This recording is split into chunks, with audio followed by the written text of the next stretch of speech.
Hi everybody and welcome. Today we will be discussing about how to add an exit intent pop-up to Shopify. Now before we start, make sure you click the link below to get the best Shopify free trial and start your business with some exclusive bonuses. Adding an exit intent could save your potential customers. I have already added it. For that you can use this popped in exit and email pop-ups. So make sure you create an exit intent, and once you are onto your online store you will be able to realize that an exit intent is added. So I'm going to show you how it looks. You can have your email and newsletter signups and exit intents onto your platform, so that is going to be really handy. So you can also add different type of pop-ups using this particular integration that I showed. So you can see wait, get 10% off, enter your email and get discount coupon. So this is the exit intent that I added,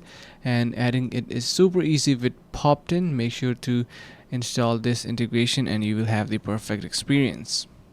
And hope this video was helpful. Finally, make sure to click the link in the description below to take advantage of our exclusive Shopify free trial to start your business right away.